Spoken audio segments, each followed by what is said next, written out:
Friends, welcome to Shri Kannada YouTube channel. Aase serial ಇವತ್ತಿನ ಸಂಚಿಕೆಯಲ್ಲಿ ಏನಾಗ್ತಿದೆ ಅಂತ ನೋಡೋಣ ಬನ್ನಿ. ನೀವೇನಾದರೂ ನಮ್ಮ ಚಾನಲ್ನ ಫಸ್ಟ್ ಟೈಮ್ ನೋಡ್ತಾ ಇದ್ರೆ ದಯವಿಟ್ಟು ಸಬ್ಸ್ಕ್ರೈಬ್ ಮಾಡ್ಕೊಳ್ಳಿ. ಸಬ್ಸ್ಕ್ರೈಬ್ ಮಾಡ್ಕೊಂಡು ತಪ್ಪದೇ ಬೆಲ್ ಐಕಾನ್ ಕ್ಲಿಕ್. ಸೀರಿಯಲ್ ತುಂಬ ಚೆನ್ನಾಗಿ ಮೂಡಿ ಬರ್ತಾ ಇದೆ. ಮನೋಜು ಯಾರೋ ನನಗೆ ಹೊಡ್ಬಿಟ್ರು ಅಂತ ಗೋಳಾಡ್ತಾ ಇರ್ತಾನೆ. ಆವಾಗ ನನ್ನ ಮಗಂಗೆ ಯಾರು ಹೊಡೆದಿದ್ದು ಅಂತ ಶಾಂತಿ ಎಲ್ಲರೂ ಜೋರು ಮಾಡ್ತಾ ಇರ್ತಾಳೆ. ಆವಾಗ ಯಾರೋ ನನ್ನ ತಲೆ ಮೇಲೆ ಮುಸ್ಕಾಕ್ಬಿಟ್ಟು ಹೊಡ್ಬಿಟ್ರು ಮಮ್ಮಿ, ನನಗೆ ತುಂಬ ನೋವಾಗ್ತಿದೆ ಗೊತ್ತಾ, ನನ್ನ ಕಷ್ಟನ ಯಾರೂ ಅರ್ಥ ಮಾಡ್ಕೊಳೋದಿಲ್ಲ, ಈ ಲೈಫೇ ಚೆನ್ನಾಗಿಲ್ಲ ಕಣಪ್ಪ ಅಂತ ಹೇಳ್ತಾ ಇರ್ತಾನೆ. ನನ್ನ ಮಗ ಎಷ್ಟು ಸುಳ್ಳು ಕಂದ ಇದ್ದಂಗೆ ಅವ್ನಿಗೆ ಯಾರು ಹೊಡೆದಿದ್ದು, ಅವ್ರು ಹೊಡೆದವ್ರ ಕೈ ಸೇದೋಗ ಹಂಗೆ ಹಿಂಗೆ ಅಂತ ಶಾಂತಿ ಬೈತಾ ಇರ್ತಾಳೆ. ಸೂರ್ಯ ಹೇಳ್ತಾನೆ, ನನಗೆ ಮುಸ್ಕಾಕಿ ಕಣ್ಣು ಮುಚ್ಕೊಂಡೆಲ್ಲ ಹೊಡಿಯೋ ಸೀನೆಲ್ಲ ಇಲ್ವೇ ಇಲ್ಲ. ನಂಗೆ ಏನಾರು ಕೋಪ ಬಂತು ಅಂದರೆ ಮಾರ್ ದೊಡ್ಡ ಟುಕಡ ಡೈರೆಕ್ಟಾಗೆ ಹೊಡಿತೀನಿ. ನನಗೆ ಮುಸ್ಕಾಕ್ ಹೊಡಿಯೋದು ಆ ಸೀನೆಲ್ಲ ಇಲ್ಲ ಕಣೋ, 5 ಡಿಗ್ರಿ ಅಂತ ಹೇಳ್ತಾನೆ. ಅವಾಗ ನೋಡು ಮಮ್ಮಿ, ನನ್ನ 5 ಡಿಗ್ರಿ ಅಂತಾನೆ. ನಾನು ಕಷ್ಟಪಟ್ಟು ಓದಿದ್ದೀನಿ ಕಣೋ, ನಾನು ಓದಕ್ಕೊಂದು ಬೆಲೆ ಕೊಡು, ನೀನೇನೋ ಹಿಂಗೆ ಮಾತಾಡ್ತಿದ್ಯಾ, ನೋಡಿ ಮಮ್ಮಿ ನೀವು ನನ್ನ ಡೈರೆಕ್ಟಾಗಿ ಹೊಡಿತಾನಂತೆ ಅಂತ ಅವ್ರ ಅಮ್ಮಂಗೆ ಹೇಳ್ತಾನೆ. ಅವಾಗ ಏನೋ ನನ್ನ ಮಗನಿಗೆ ಡೈರೆಕ್ಟಾಗಿ ಹೊಡ್ಬಿಡ್ತೀಯಾ, ನನ್ನ ಮಗ ಪುಟ್ಟು ಕಂದ ಇದ್ದಂಗೆ, ಅವ್ನ ಮೇಲೆ ಕಂಡ್ರೆ ಎಲ್ರಿಗೂ ಹೊಟ್ಟೆ ಉರಿ ಅಂತ ಶಾಂತಿ ಹೇಳ್ತಾ ಇರ್ತಾಳೆ.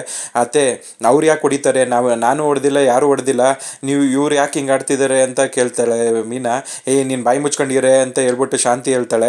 ಮಮ್ಮಿ ನನಗೆ ಯಾಕೋ ಇವ್ರ ಮೇಲೆ ಡೌಟು, ಇವರೇ ಹೊಡೆದು ಬಿಡಬೇಕು ನನಗೆ ಅಂತ ಮನೋಜ್ ಹೇಳ್ತಾ ಇರ್ತಾನೆ.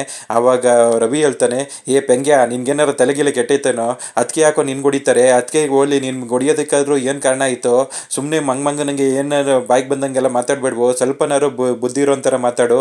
5 ಡಿಗ್ರಿ ಮಾಡಿದ್ದೀನಿ ಅಂತ ಬೇರೆ ಹೇಳ್ತೀಯ, ಆಚೆಗಡೆ 5 ಡಿಗ್ರಿ ಅಂತ ಬೇರೆ ಬೋರ್ಡ್ ಹಾಕಿಸ್ಕೊಂಡಿದ್ಯಾ, ಫಸ್ಟ್ ಅದನ್ನ ತೆಗಿಸ್ಬೇಕು, ನಿಂಗೆ ತಲೆಯಲ್ಲಿ ಬುದ್ಧಿನೇ ಇಲ್ಲ ಕಣೋ ಅಂತ ಹೇಳ್ತಿರ್ತಾನೆ. ಅಪ್ಪಿ ಯಾರಿಗೆ, ನಾನು 5 ಡಿಗ್ರಿ ಕಮ್ಮಿ ಯಜಮಾನ್ ಇದ್ದೀನಿ, ಮನೆಗೆ ಯಜಮಾನ್, ನನಗೆ ಮರ್ಯಾದೆ ಕೊಟ್ಟು ಮಾತಾಡು, ಯಾಕೋ ಹಿಂಗೆ ಆಡ್ತಿದ್ಯಾ, ಯಾಕೋ ತೆಗೆದು ಬಿಡ್ಲಾ ಅಂತ ಹೇಳ್ತಿರ್ತಾನೆ. ಹೌದಾ, ನಂಗೆ ಹೊಡಿತೀಯಾ, ಬಾರೋ ಹೊಡಿಯೋ ನೋಡೋಣ ಅಂತ ಹೇಳಿ ರವಿ ಮತ್ತು ಅವನು ಕಿತ್ತಾಡೋದಕ್ಕೆ ಹೋಗ್ತಾ ಇರ್ತಾರೆ. ಸುಮ್ಮನೆ ಇರೋ, ಯಾಕೋ ಹಿಂಗೆಲ್ಲ ಕಿತ್ತಾಡ್ತಿದ್ದೀರಾ, ಸುಮ್ಮನೆ ಇರೋ, ಸಮಾಧಾನವಾಗಿರೋ ಅಂತ ಹೇಳ್ತಾ ಇರ್ತಾಳೆ.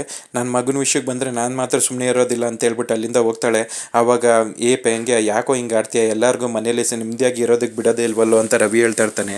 ಇಲ್ಲಿ 5 ಡಿಗ್ರಿ ಮಾತಾಡ್ತಿರೋದು ಅಂತ ಮನೋಜ ಹೇಳ್ತಾನೆ. ಅದಕ್ಕೆ ಸೂರ್ಯನ ಕೋಪ ಬಂದ್ಬಿಟ್ಟು, ಏನು ಮಾತಾತ್ರ 5 ಡಿಗ್ರಿ ಅಂತೀಯ, ಮೂತಿಗೆ ನನ್ನ ಹಳೆ ಎಗಡೆ ತಕ್ಕ ಅಂತ ಇಲ್ಲಿ ಸರಿಯಾಗಿ ಡೈಲಾಗ್ ಕೇಳ್ತಾನೆ. ಆವಾಗ ಬೈದ್ಬಿಟ್ಟು ಅಲ್ಲಿಂದ ಸೂರ್ಯ ಮತ್ತು ರವಿ ಇಬ್ಬರೂ ಹೊಂಟೋಗ್ತಾರೆ. ಅಯ್ಯೋ ನನಗೂ ಒಂದು ಟೈಮ್ ಬರುತ್ತೆ, ನಾನು ನೋಡ್ಕೊತೀನಿ ನಿಮ್ಮನ್ನೆಲ್ಲ ಅಂತ ಹೇಳ್ಬಿಟ್ಟು, ಅಪ್ಪ ಕೈ ಕಾಲೆಲ್ಲ ಸಖತ್ ನೋವ್ತಾ ಇದೆ ಅಂತ ಕೈ ಕಾಲನ್ನ ಮುಟ್ಕೊತಾ ಇರ್ತಾನೆ ಮನೋಜ. ಅಲ್ಲಿ ಮೀನಾ ಯೋಚನೆ ಮಾಡ್ತಾ ಇರ್ತಾಳೆ. ಮಕ್ಕ ಸಪ್ಪುಗೆ ಇಟ್ಕೊಂಡಿರ್ತಾಳೆ. ಅಲ್ಲಿಗೆ ಸೂರ್ಯ ಬರ್ತಾನೆ. ಏನಿದು ನಮ್ಮ ಮೇಡಮ್ ಯಾಕೋ ಮಂಕಾಗಿದ್ದಾರಲ್ಲ, ಏನಾಯ್ತು ನಿನಗೆ, ಇನ್ನೂ ಏನು ಯೋಚನೆ ಮಾಡ್ತಾ ಇದೆಯಾ ಅಂತ ಕೇಳ್ತಾನೆ. ನಂಗೆ ಗೊತ್ತಾಯ್ತು ಬಿಡು, ನೀನು ಇದನ್ನೇ ಯೋಚನೆ ಮಾಡ್ತಾ ಇರ್ತೀಯ, ಇದನ್ನೆಲ್ಲ ನೀನು ತಲೆಯಲ್ಲಿ ಇಟ್ಕೊಂಬೇಡ ಕಣೆ, ಯಾಕೆ ಹಿಂಗೆ ಆಡ್ತೀಯ ನೀನು, ಅವ್ರು ಏನೋ ಆಡ್ತಾರೆ ಅಂತ ಹೇಳ್ಬಿಟ್ಟು ಎಲ್ಲದಕ್ಕೂ ನೀನೇ ಕಾರಣನ, ನಿನ್ನಿಂದ ಏನೂ ಆಗಿಲ್ಲ ಕಣೆ, ಅವ್ರು ಏನೋ ಮಾತಾಡ್ತಾರೆ ಕೋಪದಲ್ಲಿ ಅಂತ ಹೇಳ್ಬಿಟ್ಟು ನೀನು ಅದನ್ನೆಲ್ಲ ಮನ್ಸಿಗೆ ಹಾಕ್ಕೊಂಬೇಡ ಅಂತ ಸೂರ್ಯ ಹೇಳ್ತಾ ಇರ್ತಾನೆ. ಅಯ್ಯೋ ಆದ್ರೂ ಮಾವ ಹಂಗೆಲ್ಲ ಆಗಬೇಡ್ದಾಗಿತ್ತು ರೀ, ಆಕ್ಸಿಡೆಂಟ್ ಎಲ್ಲ ಆಗಿ ಹಿಂಗೆಲ್ಲ ಆಗೋಯ್ತಲ್ಲ, ಅತ್ತೆ ಹೇಳ್ತಾ ಇರೋದಕ್ಕೂ ಇಲ್ಲಿ ನಡೀತಾ ಇರೋದು ನೋಡಿದ್ರೆ ಆಮೇಲೆ ನನಗೆ ಯಾಕೋ ನನ್ನಿಂದನೇ ಆಯಿತು ಅಂತ ಅನ್ನಿಸ್ತಿದೆ ಅಂತ ಮೀನೇ ಹೇಳ್ತಾ ಇರ್ತಾಳೆ. ನೀನು ಫಸ್ಟು ಈ ಥರ ಯೋಚನೆ ಮಾಡೋದನ್ನ ಬಿಡು, ಫಸ್ಟು ಅವ್ರು ಯಾರೋ ಜ್ಯೋತಿಷಿ ಬಂದು ಈ ಥರ ಎಲ್ಲ ಹೇಳಿದ್ರು ಅನ್ನೋದನ್ನೇ ತಪ್ಪು. ಆ ಅಮ್ಮ ಏನಾರ ನನಗೆ ಸಿಕ್ಕಿದ್ರೆ ಸರಿಯಾಗಿ ವಂಚಾಕ್ಬಿಡ್ತೀನಿ, ಅವಳು ಏನೋ ಹೇಳಿದ್ಲು ಅಂತೆ, ಇವ್ರ ಸಕ್ಕರೆ ಕೇಳ್ಕೊ ಬಂದ್ರಂತೆ, ಅವ್ರು ಬಂದ್ಬಿಟ್ಟು ಬೇಡದೇ ಇರೋದನ್ನೆಲ್ಲ ಹೇಳ್ತಿರ್ತಾರೆ, ಅವ್ರ ಮಾತನ್ನೆಲ್ಲ ಕೇಳಕ್ಕೆ ಹೋಗ್ಬೇಡ, ಈಗ ಆ ವಿಷಯನ ಬಿಟ್ಬಿಡು. ನಾನು ನಿಂಗೊಂದು ವಿಷಯ ಹೇಳಿದೆ, ಜ್ಞಾಪನ ಇದೆ ನಿನಗೆ, ನನಗೆ ಅವತ್ತು ಕಾರ್ ಓಡಿಸ್ತಾ ಇರ್ಬೇಕಾದ್ರೂ ಯಾರನ್ನೋ ನೋಡಿದೆ, ನನಗೆ ಹೃದಯದಲ್ಲಿ ಒಂಥರ ಆಯಿತು, ಮತ್ತು ತಿರ್ಗಾ ನಾವು ಅವತ್ತು ಸೆಕೆಂಡ್ ಟೈಮು ನಾವು ಪಾನಿಪುರಿ ತಿಂತ ಇರ್ಬೇಕಾದ್ರೂ ನಂಗೆ ಆ ಥರ ಆಯಿತು ಅಂತ ಹೇಳಿದ್ನಲ್ಲ, ನಿಂಗೆ ಜ್ಞಾಪನ ಇದೆ ಅಂತ ಕೇಳ್ತಾನೆ. ಹೌದು ರೀ, ನಂಗೆ ಅದು ಜ್ಞಾಪನ ಇದೆ ಅಂತ ಮೀನಾ ಹೇಳ್ತಾಳೆ. ಆವಾಗ ಅದೇ ಥರ ಸೇಮು ನಮ್ಮ ಮನೇಲಿಗೆ ಒಂದು ಹುಡುಗಿ ಬಂದಿದೆಯಲ್ಲ, ಅದೇ ತಾರ, ಆ ಹುಡುಗಿನ ನೋಡಿದಾಗಲೂ ನನಗೆ ಅದೇ ಥರ ಆಗ್ತಿದೆ ಕಣೆ ಅಂತ ಹೇಳ್ತಿರ್ತಾನೆ. ಹೌದು ರೀ, ನಿಮಗೆ ಯಾರನ್ನ ಫ್ಲ್ಯಾಶ್ ಬ್ಯಾಕ್ ಮೆಮೊರೀಸು ಆ ಥರ ಯಾವ್ದಾದ್ರು ಹಳೇದು ಜ್ಞಾಪನ ಬರ್ತಾ ಇರಬೇಕು, ನಿಮ್ಗೆ ಆ ಥರದ್ದೆಲ್ಲ ಜ್ಞಾಪನ ಬರುತ್ತೆ ಬಿಡಿ ಅಂತ ಮೀನಾ ಹೇಳ್ತಾ ಇರ್ತಾಳೆ. ಇಲ್ಲ ಕಣೆ, ಆ ಹುಡುಗಿನ ನೋಡಿದ್ರೆ ಅಯ್ಯೋ ಪಾಪ ಅನ್ಸುತ್ತೆ, ಅವಳ ಹತ್ರ ಯಾವ್ದಾರ ಬಟ್ಟೆ ಬರೆ ಇದೆಯಾ ಅಂದರೆ ಅದೂ ತಂದಿಲ್ಲ ಅಂತಾಳೆ, ಅವಳ ಹತ್ರ ಏನೂ ಇಲ್ಲ ಅನ್ಸುತ್ತೆ ಕಣೆ, ನಾವು ಆಚೆಗಡೆ ಹೋಗಿ ಏನಾರು ಶಾಪಿಂಗ್ ಮಾಡ್ಕೊಂಬರೋಣ, ಆ ಹುಡುಗಿಗೆಲ್ಲ ತಾಬಂದು ಕೊಡೋಣ ಅಂತ ಹೇಳ್ತಿರ್ತಾನೆ. ಹೌದು ರೀ, ಇಬ್ಬರು ಹೋಗ್ಬಿಟ್ಟು ಬಟ್ಟೆ ಬರಿನೆಲ್ಲ ತಾಬಂದು ಕೊಡೋಣ ಅವಳಿಗೆ, ಆ ಹುಡುಗಿ ಪಾಪ ಯಾರೂ ಇಲ್ಲ ಅನ್ಸುತ್ತೆ, ಯಾವಾಗ್ಲೂ ಸಪ್ಪಗಿರ್ತಾಳೆ ಅಂತ ಹೇಳ್ತಿರ್ತಾಳೆ. ನೀನು ಹೋಗಿ ಅವಳನ್ನ ವಿಚಾರಿಸ್ಕೊ ಚೆನ್ನಾಗಿ, ಅವಳಿಗೆ ಏನು ಬೇಕು ಬೇಡ ಅನ್ನೋದನ್ನೆಲ್ಲ ಚೆನ್ನಾಗಿ ವಿಚಾರಿಸ್ಕೊ ಮೀನಾ ಅಂತ ಹೇಳ್ತಾನೆ. ತಾರ ಆಚೆಗಡೆ ನಿಂತ್ಕೊಂಡು ಕಣ್ಣೀರು ಹಾಕ್ತಾ ಇರ್ತಾಳೆ. ಅವಳು ಹಳೇದನ್ನೆಲ್ಲ ನೆನ್ಪು ಮಾಡ್ಕೊತಾ ಇರ್ತಾಳೆ. ಅವ್ರ ಅಪ್ಪನ ಜೊತೆ ಇದ್ದಿದ್ದ ಸಮಯ, ಅವ್ರ ಜೊತೆ ಖುಷಿಯಾಗಿದ್ದಿದ್ದು ಎಲ್ಲನೂ ನೆನ್ಪು ಮಾಡ್ಕೊಂಡು ಕಣ್ಣೀರು ಹಾಕ್ತಾ ಇರ್ತಾಳೆ. ಅಲ್ಲಿಗೆ ಮೀನಾ ಬರ್ತಾಳೆ. ಯಾಕೆ ತಾರ, ಯಾಕೆ ಕಣ್ಣೀರು ಹಾಕ್ತಾ ಇದೆಯಾ, ಏನಾಯಿತು ಅಂತ ಕೇಳ್ತಾರೆ. ಅಯ್ಯೋ ನಮಗೆ ಇನ್ನೇನು ಗತಿ ಇದೆ, ನನಗೆ ಸುಮ್ಮನೆ ಹಳೇದೆಲ್ಲ ಜ್ಞಾಪನ ಬಂತು, ಅದಕ್ಕೆ ಕಣ್ಣೀರು ಹಾಕ್ತಾ ಇದ್ದೆ ಅಂತ ಹೇಳ್ತಾರೆ. ಅದಕ್ಕೆ ನೀನು ಹಂಗೆಲ್ಲ ಅಳ್ಬೇಡ ತಾರ, ನಿನಗೆ ನಾವಿಲ್ವಾ, ನಾವು ಚೆನ್ನಾಗಿ ನೋಡ್ಕೊತೀವಿ, ನೀನು ಯಾಕೆ ಅಳ್ತೀಯ ನೀನು ಅಂತ ಬುದ್ಧಿ ಹೇಳ್ತಾ ಇರ್ತಾಳೆ. ಅಲ್ಲಿಗೆ ಸೂರ್ಯ ಬರ್ತಾನೆ. ಯಾಕೆ ಯಾಕೆ ನೀವು ಅಳೋದು, ನೀವು ಹಿಂಗೆಲ್ಲ ಅಳಬಾರ್ದಪ್ಪ. ಈಗ ತಾನೇ ನಮ್ಮ ಮೇಡಮ್ಗೆ ಒಳಗಡೆ ಸಮಾಧಾನ ಮಾಡಿ ಬಂದಿದ್ದಾಯಿತು. ಈ ಹೆಣ್ಮಕ್ಳಿಗೆ ಸಮಾಧಾನ ಮಾಡೋಷ್ಟಲ್ಲೇ ನಮ್ಮ ದಾಡಿ ಎಲ್ಲ ಬೆಳ್ಳಗಾಗ್ಬಿಡುತ್ತೆ ಅನಿಸುತ್ತೆ. ನೀವು ಸ್ವಲ್ಪ ಸಮಾಧಾನವಾಗಿ ಇರೋದು ಕಲಿಬೇಕು. ಯಾಕೆ ಹಳೇದನ್ನೆಲ್ಲ ನೆನೆಸ್ಕೊಬೇಕು? ಹಳೇದೇನಾರ ನೆನೆಸ್ಕೊಂಡು ನಾವೇನಾರ ಕಣ್ಣೀರು ಹಾಕಿದ್ರೆ ಯಾರು ನಮಗೆ ಪ್ರಶಸ್ತಿ ಕೊಡ್ತಾರಾ? ಏನೂ ಇಲ್ಲ ತಾನೇ. ಮತ್ತು ಯಾಕೆ ದುಃಖದಲ್ಲಿರಬೇಕು? ಯಾವಾಗಲೂ ನಗ್ನಗ್ತಾ ಖುಷಿಯಾಗಿರಬೇಕು. ದೇವರು ಅನ್ನೋನು ಇರೋದೇನೆ ಕಷ್ಟಗಳನ್ನ ಕೊಡೋದಕ್ಕೆ. ಕಷ್ಟಗಳನ್ನ ಮೇಲ್ಮೇಲೆ ಕೊಡ್ತಾನೆ ಇರ್ತಾನೆ. ಆದರೆ ಕೊನೆಯಲ್ಲಿ ಒಂದು ಸುಖನೂ ಕೊಡ್ತಾನೆ.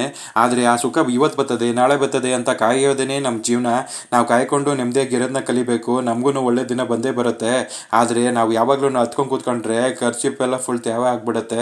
ನಾವು ಯಾವಾಗಲೂ ಕಣ್ಣೀರು ಹಾಕ್ಬಾರ್ದು, ನಗ್ನಗ್ತಾ ಇರಬೇಕಮ್ಮ. ಎಲ್ಲವಾಗ್ಲೂ ಆವಾಗಲೇ ಲೈಫ್ ಚೆನ್ನಾಗಿರೋದು. ನಾವು ದುಃಖ ಪಡೋದನ್ನ ಕಮ್ಮಿ ಮಾಡಬೇಕು ಅಂತ ಹೇಳ್ತಿರ್ತಾನೆ. ಇನ್ನೂ ಒಂದು ಮಾತು ಹೇಳಲ್ಲ ಅಂತ ಕೇಳ್ತಾನೆ. ಆವಾಗ ಮೀನು ಹೇಳ್ತಾಳೆ, ಒಂದು ಮಾತು ಹೇಳ ಅಂತ ಎಲ್ಲ ಇಷ್ಟೊಂದು ದೊಡ್ಡ ಡೈಲಾಗ್ ಕೇಳಿದ್ರಿ, ಇನ್ನೂ ಏನು ಹೇಳಬೇಕು ನೀವು ಅಂತ ಕೇಳ್ತಾ ಇರ್ತಾಳೆ. ಅಯ್ಯೋ ಸರಿಯಾಗಿ ವಾಂಗ್ತೀನಿ ನೋಡು, ನಿನಗೆ ಮೂತಿನ ಹಂಗೇನೆ ಇಟ್ಕೋ, ಸ್ವಲ್ಪ ನೀನು ಇದು ಈ ಲುಕ್ಕಲ್ಲಿ ತುಂಬ ಚೆನ್ನಾಗಿ ಕಾಣಿಸ್ತಾ ಇದೆಯಾ ಅಂತ ಮೀನಿಗೆ ಹೇಳ್ತಾನೆ. ಮೂತಿ ತಿರುಗಿಸ್ತಾಳೆ ಮೀನಾ. ನೋಡಮ್ಮ, ನನಗೆ ನಿಮ್ಮ ಹತ್ರ ಬಟ್ಟೆನೂ ಇಲ್ಲ ಅಂತ ಗೊತ್ತು. ಅದಕ್ಕೆ ನಿಮಗೆ ಬಟ್ಟೆಗಳನ್ನ ತಗೊಂಬರೋಣ ಅಂತ ಹೋಗ್ತಿದ್ದೀವಿ. ನಮ್ಮ ಜೊತೆ ಬನ್ನಿ, ನಿಮ್ಗೆ ಯಾವ ಬಟ್ಟೆ ಬೇಕೋ ಅದನ್ನೆಲ್ಲ ತಗೊಡ್ತೀವಿ ಅಂತ ಮೀನು ಮತ್ತು ಸೂರ್ಯ ಇಬ್ಬರು ಹೇಳ್ತಾರೆ. ಅಯ್ಯೋ ನನಗೆ ಏನೂ ಬೇಡ, ನಾವು ಏನೂ ಕೇಳ್ದೇ ನನಗೆ ಎಷ್ಟೊಂದು ಪ್ರೀತಿನ ಕೊಟ್ಟಿದ್ದೀರಾ, ನಂಗೆ ಇಷ್ಟೇ ಸಾಕು, ನನಗೇನು ಬೇಡ ಅಂತ ಹೇಳ್ತಿರ್ತಾಳೆ. ನೀನು ಹಂಗೆಲ್ಲ ಹೇಳ್ಬಾರ್ದು, ನಿನಗೇನು ಬೇಕು ಹೇಳು ಅಂತ ಕೇಳ್ತಾ ಇರ್ತಾನೆ. ಅದಕ್ಕೆ ಆವಾಗ ಮೀನ ಹೇಳ್ತಾಳೆ, ನಿನಗೆ ಸೀರೆ ಏನಾರು ಉಟ್ಕೊತೀಯ ಅಂತ ಕೇಳ್ತಾಳೆ. ಅವಾಗಿಲ್ಲ, ನಾನು ಯಾವಾಗೋ ಒಂದು ಸತಿ ಉಟ್ಕೊತೀನಿ ಅಂತ ಹೇಳ್ತಿರ್ತಾಳೆ. ಹಾಗಾದರೆ ನಿನಗೆ ಚೂಡಿದಾರ ಬೇಕು ಅನ್ಸುತ್ತೆ, ನಾನು ಚೂಡಿದಾರನೆಲ್ಲ ತೊಗೊಂಬರ್ತೀನಿ ಅಂತ ಹೇಳ್ತಾಳೆ. ಆಯಿತು ಅಮ್ಮ, ನಿನ್ಗೇನು ತಿನ್ನಕ್ಕೆ ಬೇಕು ಹೇಳು, ನಾನು ಚೆನ್ನಾಗಿ ತಗೊಂಬರ್ತೀನಿ, ಚೆನ್ನಾಗಿ ವಾಂಗ್ಕೊಂಬಿಡುವಂತೆ ಅಂತ ಸೂರ್ಯ ಹೇಳ್ತಾನೆ. ಅದಕ್ಕೆ ಅಯ್ಯೋ, ನಾನು ಆಸೆ ಪಟ್ಟಿದ್ನೆಲ್ಲ ದೇವ್ರು ನನ್ನ ಹತ್ರ ಒಂದೊಂದಾಗಿ ಕಿತ್ಕೊತಾ ಇದ್ದಾನೆ. ನನಗೆ ನೀವು ಏನು ಬೇಕಾದ್ರೂ ತಗೊಂಬನ್ರಿ, ನೀವು ಏನು ತಂದ್ರೂ ನಾನು ಖುಷಿಯಾಗಿಯೇ ತಿಂತೀನಿ ಅಂತ ತಾರೆ ಹೇಳ್ತಾಳೆ. ಆಯಿತು, ನಾವೀಗ ಹೋಗಿ ಶಾಪಿಂಗ್ ಮಾಡ್ಕೊಂಬರ್ತೀವಿ, ನೀನು ನೆಮ್ಮದಿಯಾಗಿ ಮನೇಲಿರೋ. ನನಗೆ ನಮ್ಮ ಮನೇಲಿರೋ ಆ ಮೇಡಮ್ ಬಗ್ಗೆ ಚಿಂತೆನಾ? ಆ ಮೇಡಮ್ಮು ನಮ್ಮ ಮೀನಿನ ಮೇಲೆ ಮಾತ್ರ ನೋಡಿದ್ರೆ ಗುರುಗುರು ಅನ್ನೋದು, ನಿನ್ನ ಮೇಲೆ ಹಂಗೆಲ್ಲ ಅನ್ನೋದಿಲ್ಲ. ನೀನು ನೆಮ್ಮದಿಯಾಗಿ ಒಳಗಡೆ ಇರಮ್ಮ, ನಾನು ಹೋಗಿ ನಾವು ಇಬ್ಬರೂ ಬಟ್ಟೆ ಮತ್ತು ನೀನು ತಿನ್ನೋಕ್ಕೆಲ್ಲ ತೊಗೊಂಬರ್ತೀವಿ ಅಂದ್ಬಿಟ್ಟು ಮೀನಾ ಸೂರ್ಯ ಇಬ್ಬರು ಆಚೆ ಹೋಗ್ತಾರೆ.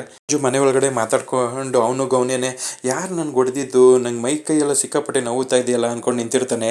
ಅಲ್ಲಿ ಮೀನಾ ಪಾಸ್ ಆಗ್ತಾಳೆ. ಮೀನಾ, ಹಲೋ ಮೇಡಮ್ ಒಂದು ನಿಮಿಷ ಅಂತಾನೆ. ಅವಾಗ ಮೀನಾ ಅಲ್ಲಿಗೆ ಬರ್ತಾಳೆ. ಹಂಗಾರೆ ನನಗೆ ನೀವೇನ ಹೊಡೆದಿದ್ದು ಅಂತ ಕೇಳ್ತಾನೆ. ಅವಾಗ ಅಯ್ಯೋ, ನಾನು ಯಾಕ್ರಿ ನಿಮ್ಗೆ ಹೊಡೀಲಿ, ನಿಮ್ಗೆ ಹೊಡಿಯೋ ಸೀನೆಲ್ಲ ಇಲ್ಲ, ನಿಮ್ಗೆ ಹೊಡಿಯೋಂಥದ್ದು ನೀವು ಏನು ಮಾಡಿದ್ದೀರಾ ಅಂತ ಕೇಳ್ತಾಳೆ. ಅವಾಗ ನನಗೆ ಯಾಕೋ ನಿನ್ನ ಮೇಲೇ ಡೌಟು, ನೀನೇ ಹೊಡೆದಿದ್ಯಾ ನನಗೆ ಅಂತ ಹೇಳ್ತಿರ್ತಾನೆ. ಅಲೋ, ನಾನು ಫಸ್ಟು ಮುಸ್ಕ ಕುಡಿಯೋದನ್ನೆಲ್ಲ ಮಾಡೋದಕ್ಕೆ ಹೋಗೋದಿಲ್ಲ. ನಾನು ಚಿತ್ರದುರ್ಗದ ಕೋಟೆ ನಾಡಲ್ಲಿ ಹುಟ್ಟು ಬಂದವಳು.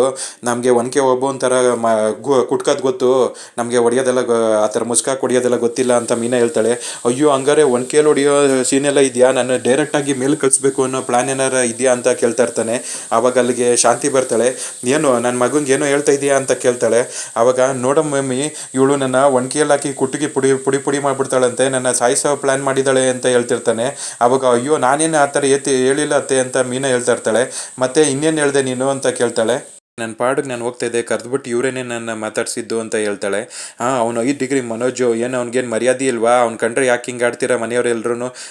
ಅವನು ಹಾಲು ಕುಡ್ದಿರೋ ಕಂದ ಥರ ತುಂಬ ಮುಗ್ಧವಾದ ಜೀವಿ ಅವ್ನ ಮಗ, ಅವ್ನಿಗೆ ಯಾರು ಏನು ಅನ್ಕೊಡ್ದು ಸರಿನಾ ಅಂತ ಶಾಂತಿ ಹೇಳ್ತಾ ಇರ್ತಾಳೆ. ಮಮ್ಮಿ, ನೀನೊಬ್ಬಳೇ ಅರ್ಥ ಮಾಡ್ಕೊಂಡಿರೋದು, ಇವ್ರು ಯಾರು ನನ್ನ ಅರ್ಥನೇ ಮಾಡ್ಕೊಂಡಿಲ್ಲ ಅಂತ ಮನೋಜ ಹೇಳ್ತಾ ಇರ್ತಾನೆ. ಯಾಕೋ ಹಿಂಗೆ ಆಡ್ತೀಯ, ಸುಮ್ಮನೆ ಇರೋ, ಸಮಾಧಾನವಾಗಿ ಇರೋದು ಕಲಿಯೋ, ಗಂಭೀರವಾಗಿದ್ದರೆ ಯಾರೂ ನೀನು ವಿಷಯಕ್ಕೆ ಬರೋದಿಲ್ಲ, ನೀನೇ ಎಲ್ಲರ ಹತ್ರ ಹೋಗ್ಬಿಟ್ಟು ಯಾಕೋ ಹಿಂಗೆ ಮಾಡ್ತೀಯ ಅಂತ ಶಾಂತಿ ಕೇಳ್ತಾ ಇರ್ತಾಳೆ. ಮಮ್ಮಿ, ನೀನು ಇವಾಗ ನನಗೆ ಒಂದು ಲೋಟ ಹಾಲನ್ನ ಬಾದಾಮಿ ಹಾಲು ಕಾಯಿಸ್ಕೊಂಬರ್ತೀಯಾ ಅಂತ ಹೇಳೋದಕ್ಕೆ ಹೋಗ್ತಾನೆ. ಅವಾಗ ಏನೋ ಹಿಂಗೆ ತಲೆ ತಿಂತೀಯ ಅಂತ ಹೊಡೆಯೋದಕ್ಕೆ ಹೋಗ್ತಾಳೆ. ಅಯ್ಯೋ ಇಲ್ಲ ಮಮ್ಮಿ, ನನಗೆ ಹಾಲೇನು ಕೊಡಬೇಡ ಅಂತ ಹೇಳೋದಕ್ಕೆ ಬಂದೆ ಅಂತ ಹೇಳ್ತಾನೆ. ಆಯಿತು, ನೀನು ಏನಾರ ಮಾಡ್ಕೊಳಪ್ಪ ಅಂತ ಹೇಳ್ಬಿಟ್ಟು ಶಾಂತಿ ಅಲ್ಲಿಂದ ಹೊಂಟೋಗ್ಬಿಡ್ತಾಳೆ. ಯಾವುದೋ ಫೋನ್ ಕಾಲ್ ಬರ್ತಾ ಇರುತ್ತೆ. ಅವ್ನು ಫೋನ್ ಹಿಡ್ಕೊಂಡು ಫೋನ್ನ ಕಟ್ ಮಾಡ್ಕೊಂಡು ಅಲ್ಲೇ ನಿಂತಿರ್ತಾನೆ. ಅಲ್ಲಿಗೆ ಸೂರ್ಯ ಬರ್ತಾನೆ. ಯಾವುದೋ ಫೋನ್ನ ಹಂಗೆ ಕಟ್ ಮಾಡ್ತಾ ಇದೆಯಾ ಅಂತ ಕೇಳ್ತಾನೆ. ಆವಾಗ ಅದೇ ನೀತು ಕಣೋ ಅಂತ ಹೇಳ್ತಾನೆ. ಮತ್ತೆ ಫೋನ್ ಬರುತ್ತೆ. ಫೋನ್ ಹಿಡ್ಕೊಳ್ಳೋ, ಎತ್ತೋ ಫೋನ್ನ ಅಂತ ಹೇಳ್ಬಿಟ್ಟು ಫೋನ್ ರಿಸೀವ್ ಮಾಡಿ ಲೌಡ್ ಸ್ಪೀಕರ್ಗೆ ಹಾಕ್ತಾನೆ. ಆವಾಗ ರವಿ, ನಾನು ಮುಂಬೈಗೆ ಬರ್ತೀನಿ ಅಂತ ಹೇಳಿದ್ನಲ್ಲ, ಮುಂಬೈಯಲ್ಲಿ ನಾನು ದೇವ್ರ ದರ್ಶನ ಮಾಡಿದೆ, ದೇವ್ರ ಹತ್ರ ನೀನು ನನಗೆ ಆದಷ್ಟು ಬೇಗ ಕೊಟ್ಬಿಡು ಅಂತ ಕೇಳ್ಕೊಂಡಿದ್ದೀನಿ ಅಂತ ಹೇಳ್ತಿರ್ತಾಳೆ. ಅಮ್ಮಿ, ಏನಾಗೈತೆ ನಿನಗೆ, ತಲೆಯಲ್ಲಿ ಬುದ್ಧಿಗಿದ್ದಿ ಇಲ್ವಾ? ಕಂಡೋರು ಯಾರೋ ಮದುವೆ ಆಗಿರೋರ ಮೇಲೆ ಈ ಥರ ಎಲ್ಲ ಆಸೆ ಇಟ್ಕೋಬಾರ್ದು ಅಂತ ಎಲ್ಲ ಯಾವುದೂ ನಿಮ್ಮ ಅಪ್ಪ ಅಮ್ಮ ಹೇಳ್ಕೊಟ್ಟಿಲ್ವಾ? ಯಾಕೆ ಈ ಥರ ಮಾಡ್ತಿದ್ಯಾ ನೀನು ಅಂತ ಸೂರ್ಯ ಕೇಳ್ತಾನೆ. ಯಾರು ಮಾತಾಡ್ತಿರೋದು? ಓ ಸೂರ್ಯನಾ, ನಿಮ್ಗೇನು ಮಾನ ಮರ್ಯಾದೆ ಏನೂ ಇಲ್ವಾ? ಇನ್ನೊಬ್ಬರು ಫೋನ್ನ ರಿಸೀವ್ ಮಾಡಿ ಮಾತಾಡ್ತಿರಲ್ಲ ಅಂತ ಕೇಳ್ತಾರೆ. ಆವಾಗ ನನ್ನ ತಮ್ಮನ ವಿಷಯಕ್ಕೆ ಬಂತು ಅಂದರೆ ನಾನು ಮಾತ್ರ ಸುಮ್ಮನೆ ಇರೋದಿಲ್ಲ, ಕೇಳ್ಬಿಡು. ಅವ್ನಿಗೆ ಆಲ್ರೆಡಿ ಮದುವೆ ಆಗಿದೆ, ಅವ್ನಿಗೆ ಅಂತಲೇ ಅವ್ನು ಹೆಂಡ್ತಿ ಇದ್ದಾಳೆ. ನೀನು ಅವರಿಬ್ಬರು ಮಧ್ಯೆ ಬಂದು ಅವ್ರ ಜೀವನ ಹಾಳು ಮಾಡೋಕ್ಕೆ ಬಂದರೆ ನಾನು ಮಾತ್ರ ಗುದ್ದಿ ಸರಿಯಾಗಿ ಮೂತಿಲಿ ರಕ್ತ ಬರ್ಸ್ಬಿಡ್ತೀನಿ ನೋಡು. ನನ್ನ ಹತ್ರ ನೀನು ಜಾಸ್ತಿ ಇಟ್ಕೊಬೇಡ. ಇನ್ನೊಂದ್ಸತಿ ನನ್ನ ತಮ್ಮಂಗೆ ಫೋನ್ ಮಾಡೋದೇನಾರು ಇಟ್ಕೊಂಡ್ರೆ ನಾನು ಮಾತ್ರ ಸುಮ್ಮನೆ ಇರೋದಿಲ್ಲ ಅಂತ ಸೂರ್ಯ ವಾರ್ನ್ ಮಾಡ್ತಾ ಇರ್ತಾನೆ. ಏನು ರೌಡಿ ಥರ ವಾರ್ನ್ ಮಾಡ್ತಾ ಇದೆಯಾ, ನನ್ನ ಹತ್ರ ನಿಂದೆಲ್ಲ ಏನೂ ನಡೆಯೋದಿಲ್ಲ, ನಾನು ಮತ್ತೆ ಮತ್ತೆ ಫೋನ್ ಮಾಡೇ ಮಾಡ್ತೀನಿ, ಮತ್ತು ನಾನು ರವಿನ ಬಿಟ್ಟು ಹೋಗೋದಿಲ್ಲ, ನಾನು ಅವನ್ನ ಪ್ರೀತಿಸ್ತೀನಿ ಅಂತ ಹೇಳ್ತಿರ್ತಾಳೆ. ನಿನಗೆ ಯಾವತ್ತೂ ಬುದ್ಧಿ ಬರಲ್ಲ, ಫಸ್ಟ್ ಫೋನ್ ಕಟ್ ಮಾಡು ಅಂತ ಹೇಳ್ಬಿಟ್ಟು ಫೋನ್ ಕಟ್ ಮಾಡಿಸ್ಬಿಟ್ಟು, ನೋಡು ಅವಳು ಫೋನ್ ಮಾಡ್ತು ಅಂದರೆ ನೀನು ನೈಸಾಗಿ ಸಾಫ್ಟಾಗಿ ಹೇಳೆ ಅಂತ ನೈಸಾಗಿ ಮಾತಾಡೋಕೆ ಹೋಗ್ಬೇಡ. ಅವಳು ಫೋನ್ ಮಾಡಿದ್ರೆ ನೆಕ್ಸ್ಟ್ ಟೈಮ್ ಬಂದು ನನ್ನ ಕೈ ಕೊಡು, ಅವಳನ್ನ ನೆಕ್ಸ್ಟ್ ಟೈಮ್ ಫೋನ್ ಮಾಡಿಕೊಡ್ದವಳು, ಅವಳೇನಾರು ಫೋನ್ ಮಾಡ್ತು ಅಂದರೆ ನೀನು ಸರಿಯಾಗಿ ವಾಂಚ್ಬೇಕಷ್ಟೇ, ಈ ಥರ ನೈಸಾಗಿ ಮಾತಾಡೋದನ್ನ ಬಿಟ್ಬಿಡು ಅಂತ ಹೇಳ್ತಾನೆ. ಹಾಸಿಗೆ ಮೇಲೆ ಕೂತ್ಕೊಂಡು ಸ್ಪ್ರೇ ಹೊಡ್ಕೊತಾ ಇರ್ತಾನೆ, ನೋವಾಗ್ತಾ ಇದೆ ಕೈಯೆಲ್ಲ ಅಂತ. ಆವಾಗ ಅಲ್ಲಿಗೆ ತಾರಾ ಬರ್ತಾಳೆ. ಬಂದ್ಬಿಟ್ಟು ಲೊಟ್ಟೆ ಲೊಟ್ಟೆ ಅಂತ ನೀವು ಮತ್ತೆ ಮತ್ತೆ ಅಂತಿರ್ತೀರಾ ಅಥವಾ ಯಾವಾಗಲೂ ಒಂದ್ಸತಿ ಅಂತೀರಾ ಅಂತ ಕೇಳ್ತಾಳೆ. ಅಯ್ಯೋ ಇವಳು ಯಾಕೆ ಈ ಪ್ರಶ್ನೆ ಕೇಳ್ತಿದ್ದಾಳೆ, ಇವಳೇನಾರ ಅವಳೇನಾ ಅಂತ ಯೋಚನೆ ಮಾಡ್ತಾ ಇರ್ತಾನೆ. ಅವಾಗ ನೀವು ನಾನು ಕೇಳಿದ ಪ್ರಶ್ನೆಗೆ ಉತ್ತರ ಕೊಡಲಿಲ್ಲ ಅಂತ ತಾರಾ ಹೇಳ್ತಾಳೆ. ಅವಾಗ ಬಂದ್ಬಿಡು, ನಾನೇನಿಲ್ಲ ಯಾವಾಗ ಒಂದ್ಸತಿ ಹಂಗೆ ಅಂತೀನಿ, ನಿನಗೆ ಯಾಕೆ ಯಾವ ಪ್ರಶ್ನೆ ಅಂತ ಕೇಳ್ತಾರೆ. ಅವಾಗ ಇಲ್ಲ ಸುಮ್ಮನೆ ಕೇಳಬೇಕು ಅನ್ನಿಸ್ತೆ ಅದಕ್ಕೆ ಕೇಳಿದೆ ಅಂತ ಹೇಳ್ತಾಳೆ. ಆಯಿತು, ಈಗ ನನಗೆಲ್ಲರೂ ಕೇಳೋರೆ ಆಗೋದ್ರು ಅಂತ ಹೇಳ್ತಿರ್ತಾನೆ. ಅವಾಗ ಅಣ್ಣ ನಾನು ನಿಮಗೆ ಸ್ಪ್ರೇ ಹೊಡ್ಕೊಡ್ಲಾ ಅಂತ ಕೇಳ್ತಾಳೆ. ಅವಾಗ ಏನು ಬೇಡ ನಾನೇ ಹೊಡ್ಕೊತೀನಿ, ನೀನು ಹೊಡು ಅಂತ ಹೇಳ್ತಾರೆ. ಅವಾಗ ಅವಳು ತಾರಾ ಆ ಕಡೆಗೆ ಹೋಗ್ತಾಳೆ. ಅವಾಗ ಏನಿದು ಈ ಚೀನು ಬಂದು ಈ ಥರ ಕೇಳ್ತಾ ಇದ್ದಾಳಲ್ಲ, ಇವಳೇನಾರು ಅವಳೇನಾ, ಆ ಥರ ಆಗೋದಕ್ಕೆ ಸಾಧ್ಯ ಇಲ್ಲ ಬಿಡು, ಆದರೂ ನಮ್ಮ ಹುಷಾರಲ್ಲಿ ನಾವು ಇರಬೇಕು, ಇನ್ಮೇಲೆ ಲೊಟ್ಟೆ ಲೊಟ್ಟೆ ಅಂತ ಆದಷ್ಟು ಕಮ್ಮಿ ಅನ್ಬೇಕು. ಲೊಟ್ಟೆ ಅಂತ ತಿರ್ಗಾ ಅಂತಾನೆ. ನಾನು ಯಾಕೆ ಬೇರೆಯವ್ರಿಗೋಸ್ಕರ ಚೇಂಜ್ ಆಗಬೇಕು, ನಾನು ಯಾರಿಗೋಸ್ಕರನೂ ಚೇಂಜ್ ಆಗಲ್ಲ, ನಾನು ಇರೋದೇ ಹಿಂಗೆ ಅಂತ ಹೇಳ್ಕೊತಾ ಇರ್ತಾನೆ ಅವನಿಗೋನೇ. ದುಃಖದಲ್ಲಿ ಯೋಚನೆ ಮಾಡಿಕೊಂಡು ಒಂದು ಕಡೆ ಕೂತಿರ್ತಾಳೆ. ಅಲ್ಲಿಗೆ ಸೂರ್ಯ ಮೀನಾ ಇಬ್ಬರೂ ಬಟ್ಟೆ ಶಾಪಿಂಗ್ ಎಲ್ಲ ಮಾಡಿಕೊಂಡು ಅಲ್ಲಿಗೆ ಬರ್ತಾರೆ. ಏನಮ್ಮ ಏನು ಯೋಚನೆ ಮಾಡ್ಕೊಂಡು ಕೂತಿದ್ಯಾ ಅಂತ ಕೇಳ್ತಾರೆ. ಅವಾಗ ಏನೂ ಇಲ್ಲ, ಸುಮ್ಮನೆ ಹಳೇದೆಲ್ಲ ಜ್ಞಾಪನ ಆಯಿತು, ಅದನ್ನೇ ನೆನಪು ಮಾಡ್ಕೊತಿದ್ದೆ ಅಂತ ತಾರಾ ಹೇಳ್ತಾಳೆ. ನೋಡು ಬಟ್ಟೆಗಳೆಲ್ಲ ತಂದಿದ್ದೀವಿ, ಹಾಕೊಂಡು ಚೆನ್ನಾಗಿದೆಯಾ ಅಂತ ನೋಡು, ಯಾವ್ದಾರ ನಿನಗೆ ಶಾರ್ಟ್ ಆಯಿತು ಅಂದರೆ ಹೇಳು, ಮತ್ತೆ ಹೋಗಿ ವಾಪಸ್ ರಿಟರ್ನ್ ಕೊಟ್ಟು ಚೇಂಜ್ ಮಾಡ್ಕೊಂಬರೋಣ ಅಂತ ಮೀನಾ ಹೇಳ್ತಾ ಇರ್ತಾಳೆ. ಅವಾಗ ಊಟ ಏನಾರ ತಿಂದ್ಯೋ ಇಲ್ವೋ ಮೀನಾ, ಹೋಗಿ ಅವಳಿಗೆ ಏನಾರ ಒಂಚೂರು ಮಾಡ್ಕೊಡಮ್ಮ ಅಂತ ಹೇಳ್ತಾ ಇರ್ತಾನೆ. ನೀನು ಏನು ತಿಂತೀಯ, ನಿನ್ಗೇನು ಇಷ್ಟ ಹೇಳು ಅಂತ ಹೇಳ್ತಾಳೆ ಮೀನಾ. ಅವಾಗ ಅಯ್ಯೋ ನನಗೆ ಏನಾದರೂ ಮಾಡಿಕೊಡಿ, ನಾನು ಏನು ಬೇಕಾದ್ರೂ ತಿಂತೀನಿ ಅಂತ ಹೇಳ್ತಾ ಇರ್ತಾಳೆ. ಅದಕ್ಕೆ ಲಕ್ಷಣವಾಗಿ ನಾನು ಅಡುಗೆ ಮಾಡ್ಕೊಂಬರ್ತೀನಿ, ಹೊಟ್ಟೆ ತುಂಬ ಊಟ ಮಾಡುವಂತೆ ಅಂತ ಹೇಳ್ತಾಳೆ. ಆಯಿತು ಅಂತ ಮೀನಾ ಅಡುಗೆ ಮಾಡೋದಕ್ಕೆ ಅಂತ ಹೋಗ್ತಾಳೆ. ಹಂಗೆಲ್ಲ ಬೇಜಾರು ಮಾಡ್ಕೊಂಬಾರ್ದು, ಖುಷಿಯಾಗಿರಬೇಕು ನೀನು ಯಾವಾಗ್ಲೂ ಅಂತ ಸೂರ್ಯ ಹೇಳ್ತಾ ಇರ್ತಾನೆ. ಅಲ್ಲಿಗೆ ಇವತ್ತಿನ ಸಂಚಿಕೆ ಕಂಪ್ಲೀಟ್ ಆಗುತ್ತೆ ಫ್ರೆಂಡ್ಸ್. ನೀವೇನಾದರೂ ನಮ್ಮ ಚಾನಲ್ನ ಫಸ್ಟ್ ಟೈಮ್ ನೋಡ್ತಾ ಇದ್ದರೆ ದಯವಿಟ್ಟು ಸಬ್ಸ್ಕ್ರೈಬ್ ಮಾಡ್ಕೊಳ್ಳಿ. ಸಬ್ಸ್ಕ್ರೈಬ್ ಮಾಡ್ಕೊಂಡು ತಪ್ಪದೇ ಬೆಲ್ ಐಕಾನ್ ಕ್ಲಿಕ್ ಮಾಡಿ. ಮುಂದಿನ ಸಂಚಿಕೆ ಒಂದಿಗೆ ಮತ್ತೆ ಭೇಟಿಯಾಗೋಣ. Thank you.